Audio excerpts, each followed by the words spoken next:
Welcome to the Inspiring Marriages Podcast. We are Jeff and Teresa Fields, and we are thrilled to have you with us today. The incredible music that you heard during our intro, that was all done by the brilliant work of our very own son, Joseph Taylor Fields. We've been happily married for an amazing 32 years. Along the way, we've been blessed with 3 incredible grown children, a fantastic son-in-law, and the most precious grandbaby you could imagine. Get ready to be inspired as we open up about our journey. Our mission is to ignite a spark in couples everywhere.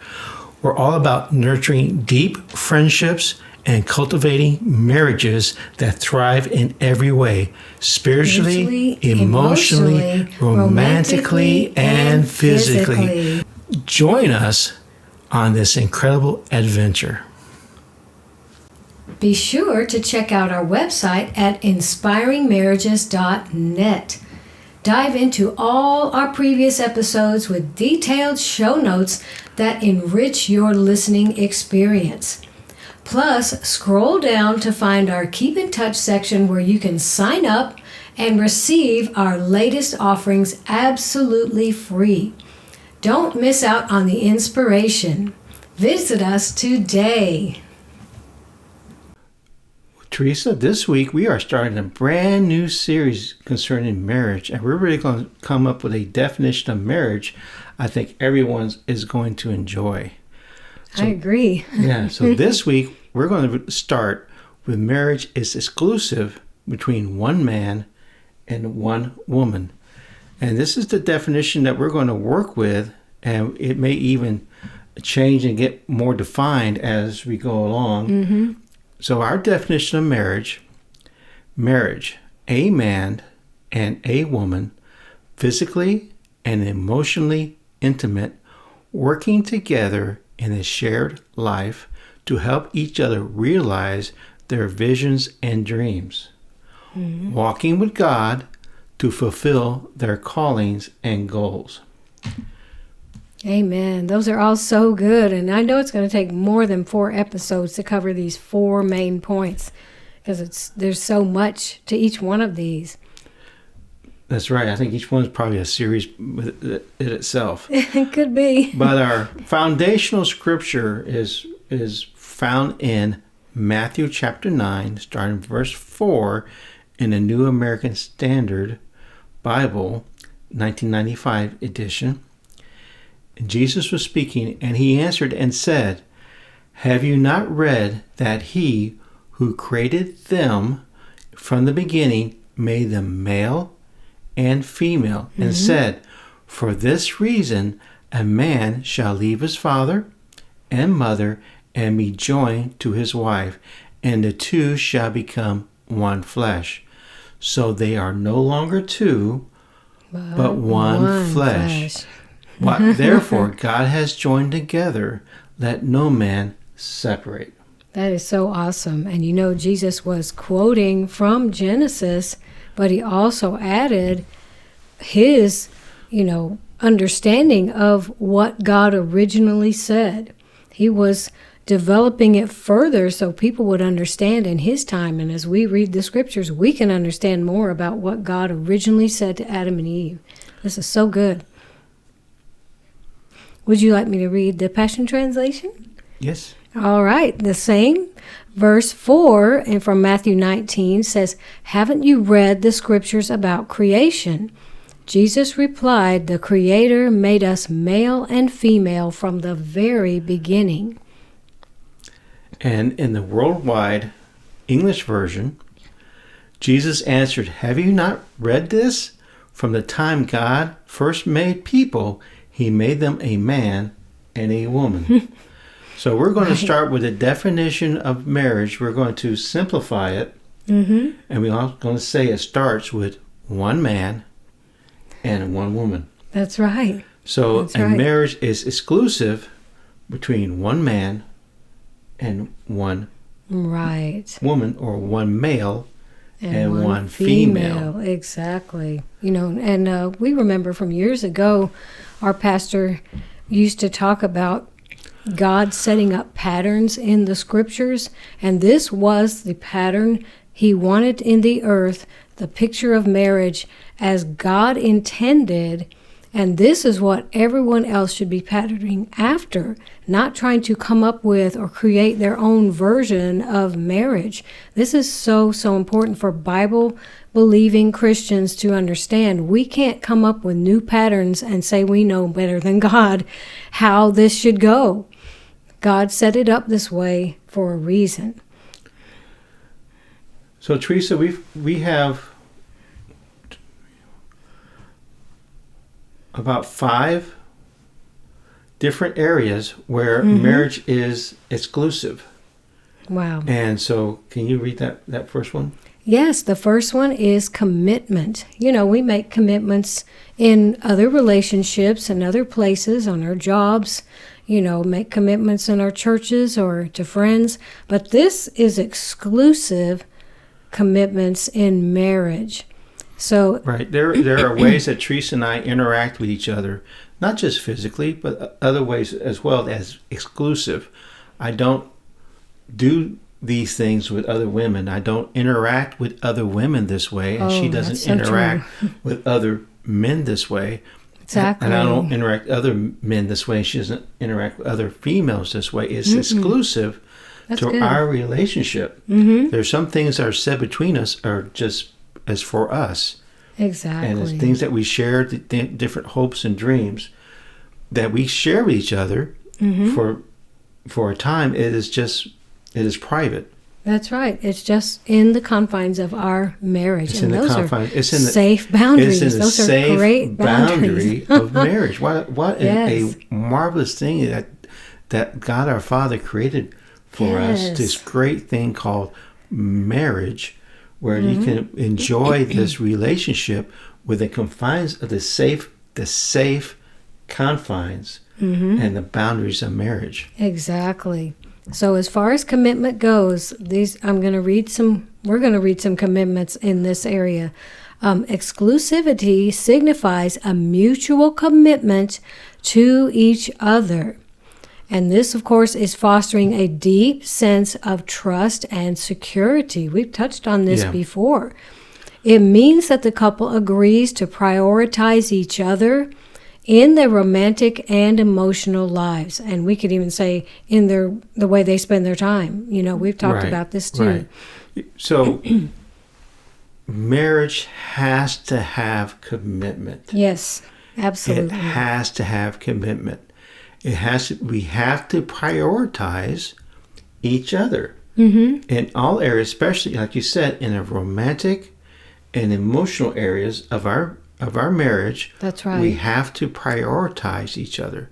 So in our marriage, we are never, other than a board game, we are never competing.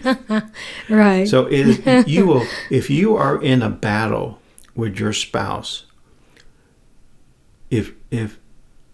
if she loses, husbands, you lose. Wives, if your husband loses in a battle with you, you lose.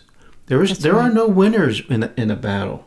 Right. We are not in for a battle. We're to battle together. But because we need to prioritize each other. Teresa has to know that any decision I make is for her betterment. That's right. It's for her benefit. That any decision that I make, I'm not seeking to satisfy my needs or get ahead of her or go above her. We're traveling this life together, and we're united, and we're traveling along this journey together. That's right. And we prioritize each other in all areas. Oh, that's so good. I love that.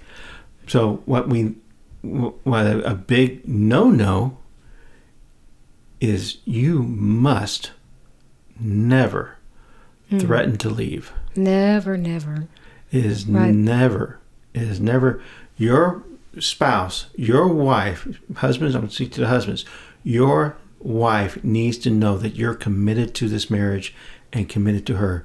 There should never, ever be talk of separation Right. or divorce. Right. Now, That's right. I'll say this as an aside. A wife or children should never be in danger. Exactly. The only reason to separate is to get to a safe place. So Right. let me say that we're talking about people who are committed to each other and seeking the betterment. Right. And So there's no abuse involved. Right. if a woman or a man is in an abusive, physically abusive environment, we don't condone staying in that environment and putting yourself and your children in danger. But so that aside, we're not talking about an abusive relationship.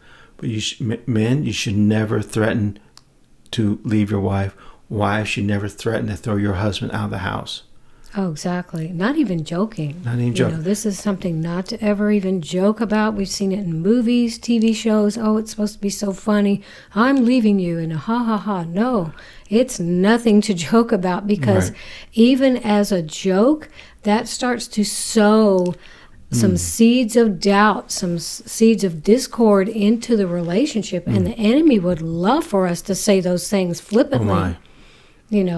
Yes. And it still causes, it still is going to cause something to happen, undermining that trust and that security. Another way we build commitment with each other is we have to learn to communicate effectively. Now, there's two sides of this. So men, you have to learn how to communicate to your wife. You have to be willing to be vulnerable and say things that needs to be said, things that you're feeling, and just not push it down or just, she didn't mean that. And the same thing with you wives. You have to be able to communicate effectively, and you both have to know that you are free to communicate with each other without a penalty. Without penalty. Right. Without being condemned or, chided or anything. This should be a safe place. Your marriage needs to be a safe place for communication. And so, men, you need to learn how to communicate to your spouse. And wives, you need to be able to communicate effectively with your husband and not just hint at things. Oh, he should know this. I shouldn't have to tell him that. Right. He's got to know. You can't say it. Well, he has to know. You got to communicate effectively. And it doesn't hurt to say things that, if you say something that doesn't need to be said, that doesn't hurt anything. Just go ahead and say it so it's out and you both have a clear understanding what you're talking about. Yeah, just like if there's something that you say or you do that bothers me, like, I don't really like that. And I'm not saying you're doing things like that now, but if I'm not able to talk about that, you have no idea that something is bothering me or making me feel like, oh, I don't like that. I don't like to be talked to that way, or I just don't like that topic you're talking about. It just doesn't sound healthy for you to be thinking about. Wives need to express these things, and I'm sure husbands too. Like, honey, I think you're spending too much time around these people that are not healthy for you, not really good friends for you. We have to be able to talk about these things. And be given the silent treatment or pouting on either side, it doesn't help anything. No, it doesn't. It doesn't. And a third way to develop commitment in your marriage is be able to learn your spouse's love language. And we talked about this before. You can go to the 5 love languages, just .org or .com. You just look it up, and you can see. And Dr. Gary Smalley's website explains the 5 love languages, and you can learn what your spouse's love language is, and you learn how to reach your spouse via their love language. That is so true. I think we spent a whole podcast on that. And that's good. Just like other things in marriage, you'll do things for your spouse according to their love language you wouldn't necessarily do for other people in other relationships. That's so good. And another area where your marriage is exclusive is the area of intimacy. This is the exclusive relationship allows for a unique level of emotional and physical intimacy where both spouses can share their deepest thoughts, their feelings, their experiences without concerns about outside interference. So we're going to spend a whole series on intimacy, what it is, and the different types of intimacy. So we're just going to gloss over here. But you understand what we're talking about. We're not talking just about physical intimacy. We're talking about also about emotional intimacy. And there's different ways to build intimacy in your marriage. We're talking about things in your marriage. 1, pray regularly together. You have to pray regularly together. Dr. Edwin Lewis Cole, he has great books about marriage, and he said you have to pray together. That's right. And that's one of our friendship builders. Another friendship builder that we have is 30 minutes of focused communication every day, where you two are talking, and you may use other things to spark conversation, like a devotional, or you might read a book of the Bible together, or a marriage chapter together, marriage book. So together, where you read a passage together.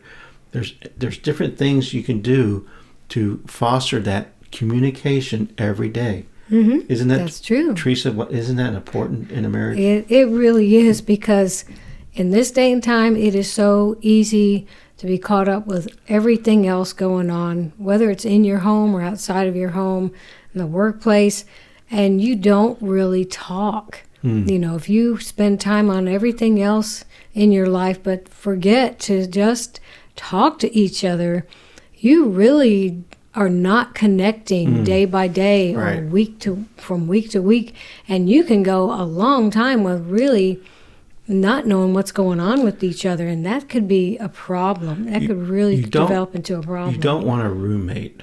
Right. Oh, that's so true. Right.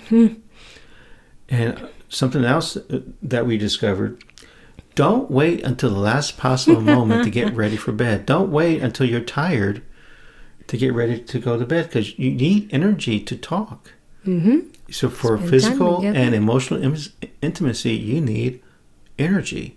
So don't watch the rest of that movie, or watch the end of the ball game, or whatever you're doing. Or don't, do a load of laundry, or mop the kitchen, or whatever it is that will. You might feel like you can, but you're really using energy that you need to expend on your spouse. That's good. That's good. You can do those things at other times of the day and reserve that. Don't wait until the last possible moment to start getting ready for bed. That's good. Don't keep playing the video games until you get tired. Don't keep watching the movies until you get tired. Don't watch the reels until you get tired. Just, get ready for bed and be intentional about it. And schedule dates. Schedule dates with each other. Schedule dates. At least a date a week is always good. A date a week, a date every 2 weeks. And not everybody can go on a date every week. You might have small children, and it's really hard to get out every week. But just schedule some time together without the kids. You also could schedule your physical affection. Just schedule your time. And our third way of building exclusive marriage is trust and loyalty. Wow. And we've kind of touched on this already, the trust part of your marriage. But it says exclusivity builds a foundation of trust and loyalty. This is so important, which is crucial for a strong and lasting relationship. It helps spouses feel valued and supported in their journey together. I really like that. Right. And, so both men and women need to know that their spouse supports them. And they feel value. Everyone wants their values respected. Right. Yes. Husband, your wife wants you to let her know that you respect her and respect her values. And wives, your husband needs to know that you respect his values. That's right. So you need to feel valued and supported in your journey. That's so good. So yes. Ways to do that and everyone knows how to do this. You got to follow through on your promises, even to your own hurt. What that means is, if I say I'm going to do something, I'll do it even if I miss doing something else I really wanted to do, because I said I would do it. Exactly. That certainly builds trust and loyalty, because like you said, it makes sure that you're keeping the marriage relationship in first place, only second to God. It's God and then your marriage, right? That reassures your spouse. Okay, they keep their word. They said they're going to do this a week ago, and look, they're doing it. Or they just took care of that, and I didn't have to keep asking, like, are you going to do this? And you said you were going to do it. It just builds a lot of trust and loyalty. That's so good. And we've talked about this before. What the community is honest communication. Like this is something I've seen in so many books, from counselors and everything, because people think when you say something, the other person understands it the way you meant it. But we all have these filters that we all have filters. See and hear through, and we perceive what's going on through so many filters. So it's good to just say, when you said X, whatever it was he said, I felt this way. I felt a certain way. I had a response to that. And to be able to talk about that, right, whether it was a good, feeling or not, when you said, let's not do this, and I felt disappointed, to be able to say, right. And you got to be able I was to say really that. looking forward to that. Yeah, and you got that. Maybe the other person didn't mean that at all. Mm-hmm. Didn't intend or had that meaning at all when they said that. Yeah. Or didn't realize what that other thing was so important to you. Mm-hmm. They didn't realize that. So that's why you have to have honest and open communication. And I think most of the hurts in marriage, in any close relationship, but especially marriage, because this person is like the person who should understand me the best and care the most about what concerns me or what I feel. Most of the hurt in a marriage is from misunderstanding. It's not someone setting out to hurt the other person. It's really miscommunication and misunderstanding. Right. And another way to build trust and loyalty is be consistent. Mm-hmm. Just be consistent in your behavior and be consistent in your words. Let your behavior match your words. Just be consistent. That's true. That's true. It's best to learn that before you get married, right. Honestly. If you're a person of your word and you're consistent right. with what you say and what you do, lining up, right. it's not hard to do that in a marriage. It's just part of you. Right. So, Teresa doesn't need to wonder what version of Jeff is coming home today. And I don't need to be wondering, what's Teresa going to be like when I get home? Which version of Teresa am I going to run into? Because she's consistent, mm-hmm. and I'm consistent. So we know how each other's going to act and respond. Mm-hmm. Another way to build trust and loyalty is admit mistakes. You have to say, you got to admit when you made a mistake and ask for forgiveness. Yes. Because you're not consistent if you made a mistake and the other person can see it, but you're trying to cover up that mistake. That's not honesty. That's not transparency. That's not consistent. So, we really have to take to heart what the word says, that lying is a serious thing to God, or trying to deceive another person. That's a very serious thing in God's eyes. And we do not want to ever practice that in our marriage. That's right. Amen. Admit when you made a mistake or you said something you shouldn't have said. Honey, I'm sorry. I should not have said that. I know that was hurtful. And you can't take words back. You do have to ask for forgiveness. It's hard to unring a bell. You can't, you can't take that back. Another way we can work on making our marriage exclusive is focus on the relationship. Mm-hmm. By being exclusive, spouses can focus on developing their relationship and working through challenges together rather than being distracted or divided by outside influence. Oh my. So when a man and woman come together, He comes from his world and she comes from her world, and together they make a new world. And we'll get to that later on in our definition of marriage. But the parents and the brothers and the siblings are now secondary. The focus is now on each other in their relationship. You battle together. That's right. Battle your difficulties together, and you will have difficulties and you will have storms, but Jesus said in this life you will have trouble, but be of good cheer. I have overcome the world. That's right. The key phrase there. But right. So we got to battle. We have to battle together because we're focused on relationship. I shouldn't say, well, I wonder how Teresa's going to handle that. Right. That's her problem. I mean, in the world, that's acceptable. I'm not going to. I not wonder how she's going to get out of this. No. Right. You battle together. And he may even come to me and say, how can I help you deal with this problem? Right. Yeah. And that's very helpful. I mean, he's offering help. He's being supportive. And I'm just so glad to accept his help. It's true. Because most things you will not want to try to deal with on your own. Like trying to step away from the marriage relationship and try to battle something. If the enemy is harassing your spouse, you need to have their back, and you need to start dealing with that together, because that is very serious. Because, just like with Adam and Eve, the enemy came to Eve to tempt her to get both of them to sin against God and fall from that place and that position they had with God. You often approach one of you to try to, interfere with the marriage relationship. Yeah, if they had battled together, they would have defeated the enemy. Exactly. Another way you focus on your relationship is think of your spouse when you're making decisions. So whenever you're making a decision, think how that affects your spouse. Oh, yes. How is that going to affect your wife? How is that going to affect your husband? You think about those things when you're making a decision.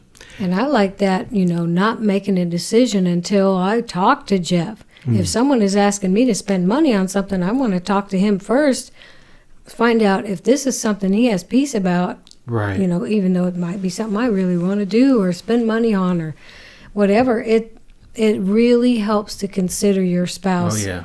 It avoids a lot of trouble down the road. Like, well, I didn't know you wanted to do that, or I didn't know you launched out and did that. And like, well, we need to talk about these things. That's part of our time talking together. Right.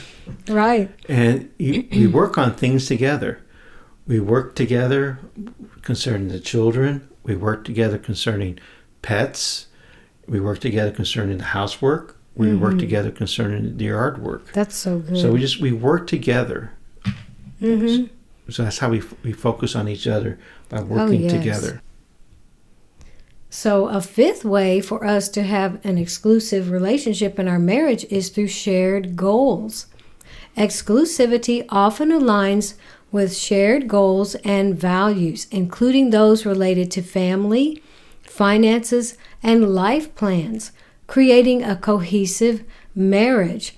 And I think this is so important when you're first getting married. Sometimes people even talk about before they get married. Well, what is God telling you to do with your life? Or what has God shown me that he wants for my life? And we start bringing those two things together, like the two worlds coming together. Right. We also bring our goals together so they can become one shared goal.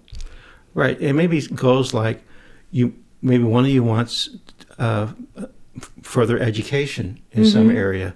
So you need to work together.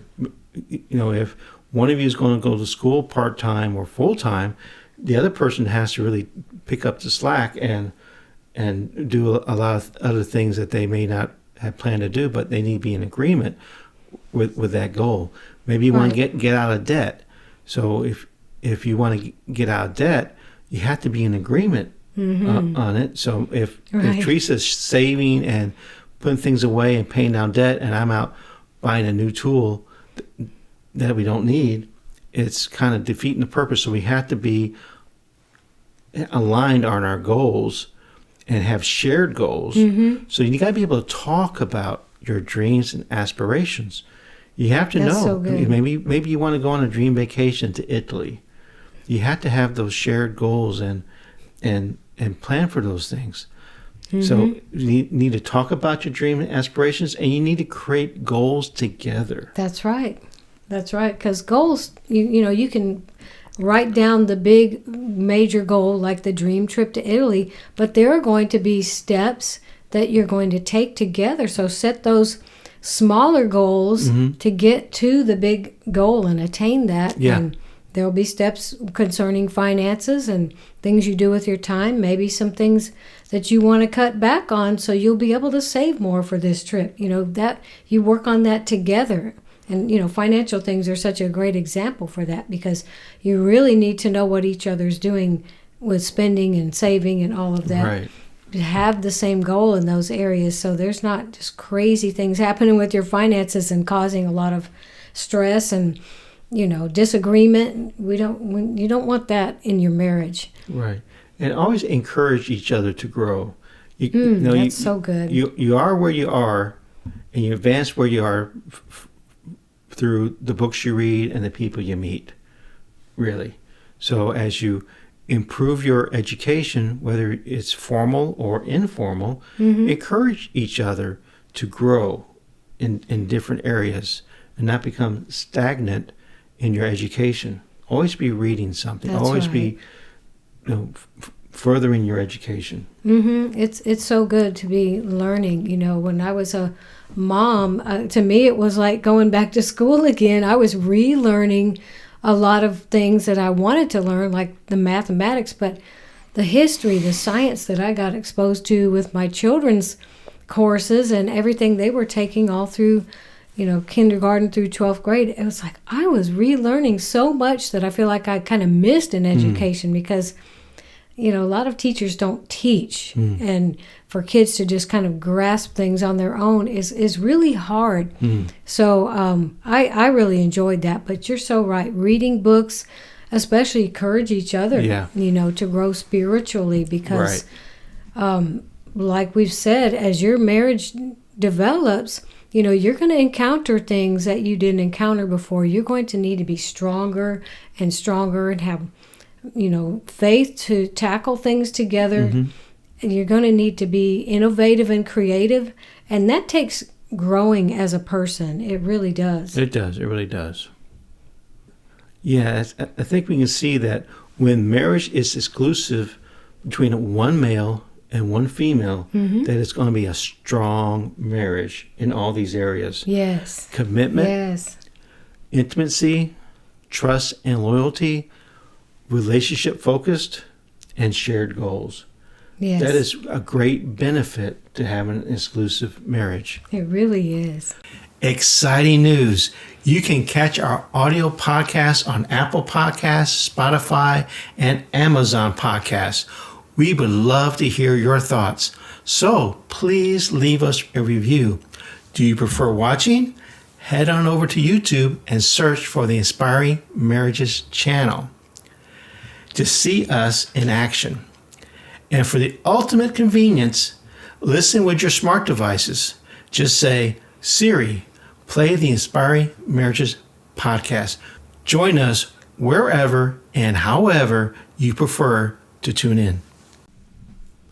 Teresa, this week we have an exciting friendship builder that we'd like to share with everyone. This is, now that it's getting to while we're recording this, the weather's starting to get cooler, is to go on a picnic. Hooray! I like picnics.